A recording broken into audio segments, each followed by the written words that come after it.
शहबाज शरीफ साहब तकरीर में कह रहे थे कि मैं जब गया दूसरे ममालिक में तो मैंने उन्हें कहा कि मैं यहाँ मांगने नहीं आया,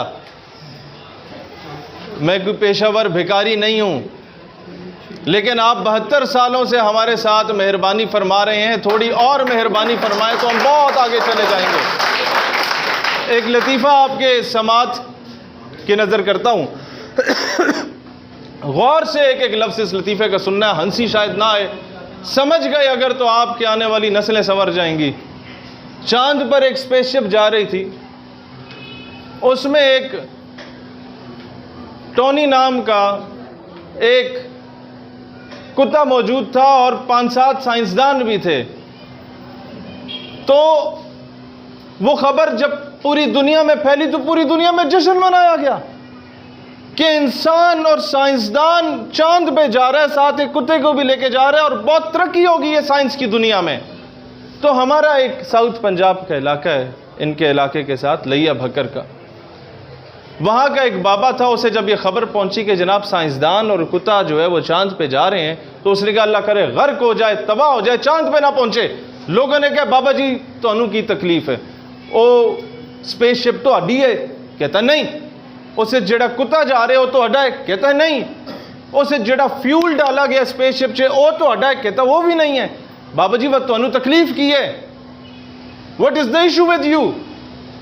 वो कहता है पुत्र खुदा ना खास्ता वो स्पेसशिप चांद पे पहुंच जाती है और चांद पे चांद की अपनी मखलूक पहले से मौजूद होती है, और 100 मरतबा खुदा ना खास्ता स्पेसशिप से अगर कुत्ते की जगह, अगर इंसान की जगह पहले कुत्ता बाहर आ जाता है तो कहीं चांद की मखलूक ये ना समझे कि ज़मीन की मखलूक ऐसे होती है, क्योंकि वो कुत्ता चांद पे ज़मीन की नुमाइंदगी कर रहा था।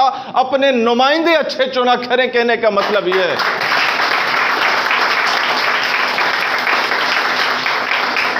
क्योंकि जब वो जाके भीख मांगते हैं, जब वो जाके झोलियां फैलाते हैं, जब वो जाके कशकौल फैलाते हैं, तो पूरी दुनिया आपको और हमें भिखारी समझती है। जब उन्होंने जाके एवन फील्ड में अपने फ्लैट्स बनाए, दुबई के जुमेरा लेक टावर में अपने टावर्स खड़े कर दिए, हमारे पैसे लूट के, और वो पैसा वहां से ज़र मुबादला आता है, लंदन में जाता है।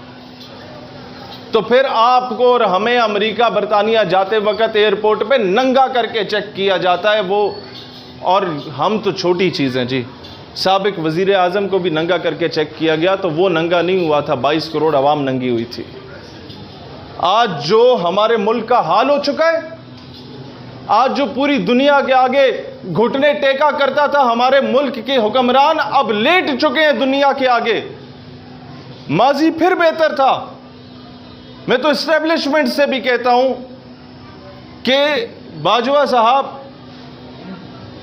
कोई फौज के खिलाफ बात करता था या करता है या करेगा तो उसका गिरेबान जरूर पकड़ूंगा मैं कि तुम्हारी जुर्रत कैसी हुई है मेरे मुल्क की अफवाज के बारे में बोलने की। लेकिन बाजवा साहब, हमें आपसे बहुत प्यार है और गलतियां भी इंसानों से ही होती हैं। अगर ये शहबाज शरीफ वाली गलती से आपसे सरजद हुई है तो बस माफ़ फरमा दें। इस 22 करोड़ आवाम से अगर कोई गलती हुई है तो इस अजाब से हमें जान छुड़ाएं। ये इस वक्त लोग फ्रेंकली स्पीकिंग, किसी के घर में फौतगी हो जाती है तो कफन दफन के लिए भी लोग, उनके पास पैसे नहीं हैं। लोग कॉलें करके बताते हैं कि हमारे बच्चे को दूध पिलाने के लिए पैसा नहीं है। भाई कुछ भी नहीं रहा लोगों के पास। ये तो फिर शहर हैं 6-6 घंटे लाइट जाती है, देहातों में 20-20 घंटे की लोड शेडिंग हो रही है। बल्कि लोग कहते हैं लोड शेडिंग खत्म हो गई है, बिजली आए तो लोड शेडिंग होना। तो आप जानते हैं कि फला बंदा चोर है, आप जानते हैं कि फला बंदा शराबी है, आप जानते हैं कि फला बंदा कैरेक्टरलेस है, आप जानते हैं कि फला बंदा औरत और शराब की लत लगी हुई है उसे, लेकिन आप फिर भी वोट उसको देते हैं कि वो बड़ी गाड़ी पे आया तो है हमारे घर वोट मांगने, 6-7 गनमैन तो थे उसके पास। भाई ये क्या बदमाशी है। पाकिस्तान पे अल्लामा इकबाल ने बड़ी खूबसूरत बात की, कहते हैं कभी अमेरिका से गिला ना करो कि उसने ज्यादती की तुम्हारे साथ, ना किया करो। अमेरिका का कसूर नहीं हो, तुम्हारा दुश्मन है, उसका हक बनता है।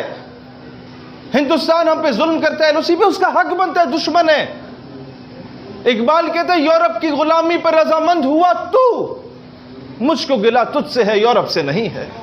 जब तक ये सीवी उठा के किसी के दरवाजे के बाहर नहीं रखते कि भाई ये जो साहब है मैं इनसे ज्यादा अच्छी आपकी नौकरी करूंगा, ये जो साहब है इनसे ज्यादा अच्छे मैं आपके बूट पॉलिश करूंगा, ये जो साहब है इनसे अच्छी मैं आपकी गाड़ी साफ करूंगा, कोई आपको नौकरी पे रखेगा?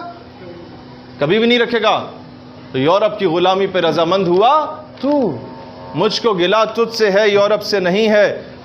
मैं ये चीजें आपको बताना जरूरी हैं। हमें गलियों से नालों से आगे बताया कब गया है इन सियासतदानों की जानिब से? भाईजान, जितनी 3-4 जमातें हुक्मरानी में रहीं, किसी ने रूस को बाप बनाया, किसी ने चीन को बाप बनाया, तो किसी ने अमेरिका को बाप बनाया।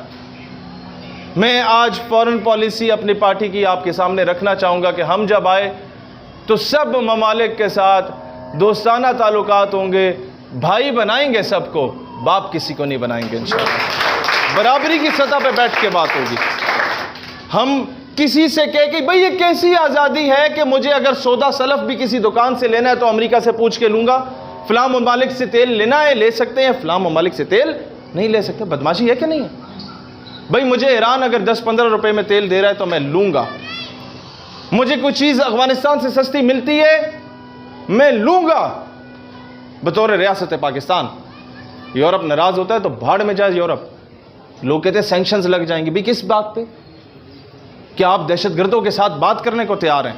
भाई पूरी दुनिया का अमन अमेरिका, भारत, इजराइल ने तबाह किया हुआ है, उन पे आज तक कोई सैंक्शन लगी है? बताए ना।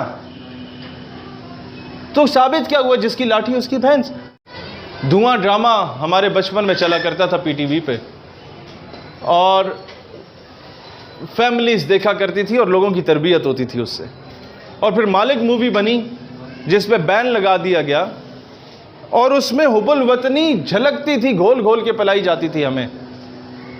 वो मालिक मूवी और धुआं ड्रामा जिसने लिखा था, आशिर अजीम अवैध साहब हैं, जिसने लिखा था वो क्रिश्चियन कम्युनिटी का आदमी था, जानते हैं आप लोग।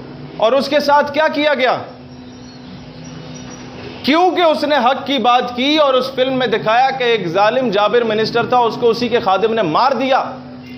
तो उस आशिर अजीम पे इतने केस खोले गए कि वो CSS करने वाला ऑफिसर पाकिस्तान से फरार होकर कनाडा में बेचारा ट्रक चला रहा है। जिस दिन हमारी हुकूमत आएगी इंशाल्लाह ब्यूरोक्रेसी रिफॉर्म्स के लिए या और या मकबूल जान को बुलाएंगे या फिर आशिर अजीम को बुलाएंगे, पाकिस्तान का निज़ाम बेहतर करेंगे इंशाल्लाह।